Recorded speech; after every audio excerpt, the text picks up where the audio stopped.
Hey, what's up? My friend Tim dropped my friend Scotty's rod and reel in the docks yesterday. So I'm gonna go out there this morning and see if I can dive and recover it. So let's go.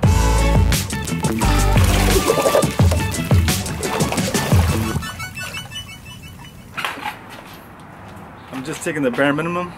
So mask, snorkel, fins, wetsuit, or open cell suit, weight belt. Okay, I also need a towel to dry myself off afterwards, and a surfer to change. Alright, dive socks, and of course a GoPro for my head so you can see what's going on down there. So let's go. Let's see if we can get this rod and reel recovered. We made it to the docks. This is where Tim dropped the rod. Damn! Tim's paying by being the cameraman. Let's get suited up. Here we go, I gotta change.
Are you filming or what, dude? Oh, wait, go down. Come on.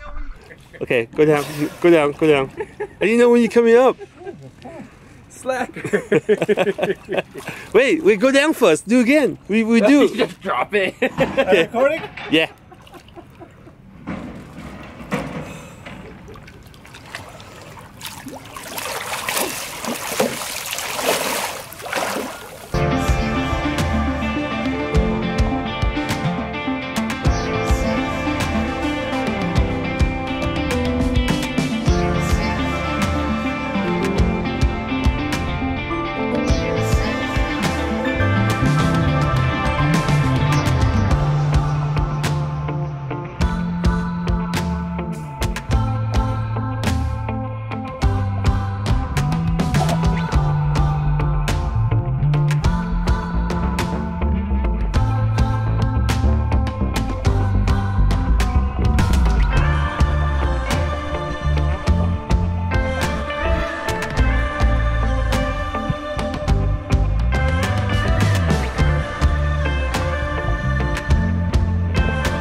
bonus.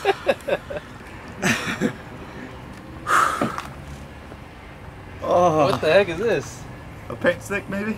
A painting extension pole? Paint stick or a broom? A scrap stick, yeah. Yeah. Yeah. If you were ever curious to see what's under these docks, there's a little preview for you.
Diving under the docks was interesting. It's a lot more open than I thought. You see all of the clutter on the surface, I guess. All those boats held in place by just a couple of pilings. So yeah, it was interesting. I was expecting to see a lot more under there, a lot more structure, I guess, a lot more obstacles.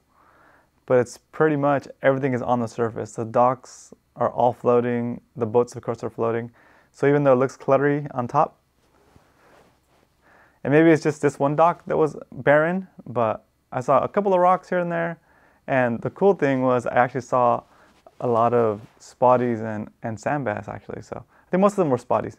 I spooked a ton of fish on my first couple dives. At least I got to see what it's like down there. And I think when we cast on the end of the piling, we're shorting ourselves big time because there's not that much chance for getting snagged if you just pitch your lure like way under the docks. Because under the docks, even if what like really struck me was the going from one dock to the other. There's really no separation underwater. It's just when you look straight up, when you're down there, you look up, and it's kind of basically you see the main dock with the docks coming off of it. There's open passage between the two. There's no real obstacles except for a piling here and there. So I'm going to use that to my advantage when it comes to fishing. I hope that gives you some kind of better idea of how to fish a dock. But yeah, it's amazing how much openness there is down there. I was actually not expecting to see that many fish there because this actual slip is close to the end of the dock, close to the beginning of the dock, which is more shallow, even though it was about 20 feet, 25 feet. There's a lot of fish under there. Which is cool. I definitely see the benefit of diving these spots where we fish, just to see what the structure is like, to actually see it, like in video, or in my case, to see it with my eyes, and bring it to you in the form of a video. Like that's definitely not a place where I would go and spearfish. It's just not safe to be diving around all the docks. But to make a quick video like this, just to see what it's like down there, or to recover that rod, it's very helpful as far as like intel goes, and I have a way better understanding of how to fish docks now, and hopefully you will too after seeing those videos. With that in mind, I think it's a good idea to go dive around areas where I fish that I wouldn't normally spearfish at, just to see what the structure is like and to get a better feel of those spots. If you want to see more of this type of underwater footage of fishing spots, so you can get a better idea of the structure and fish behavior, let me know in the comments and I will start making some more of this content. I enjoy diving and I enjoy having the additional perspective of the angler now that I'm diving, because now when I was diving before, I could just dive and have no fish behavior because I was expecting to shoot a fish.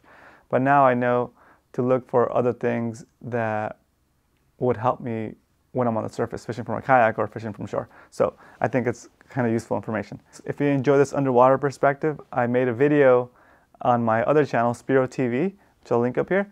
And I just recently put a video last week of looking for and hunting halibut. So check that video out if you want to see what it's like to spearfish a halibut. I actually did it with the pole spear. And also you can see what environment they like to be in and how actually difficult it is to see them underwater. So in that video, I spooked a bunch of spotties. So you can see some spotties in the grass, in their natural environment, and then I kind of spook them when they kind of take off in a puff of sand. So that's kind of a interesting thing to look at, especially if you've been fishing for spotties for a long time and you just don't have a clear vision of what it's like under there. Like I've noticed that like when you're on the surface fishing, you kind of just think that everything below the surface is like magic. It's just kind of like, it's just below the surface. You know, yeah, sometimes it's shallow enough where you can see down there, but when you're fishing out in the open, it's difficult to imagine what it's like under there until you see videos like this. So if you want to check that out, I'll put it up here. And if this is your first time watching one of my videos, welcome. My name is Castro, and I do a lot of fishing, kayak fishing, and spearfishing. Mostly regular fishing on this channel, spearfishing on Spiro TV, and I actually have a running channel now too. It's called Roman on the Run. So I'll put that up here too somewhere. All right, go watch this video where we go halibut hunting underwater. I'll see you later. Woo!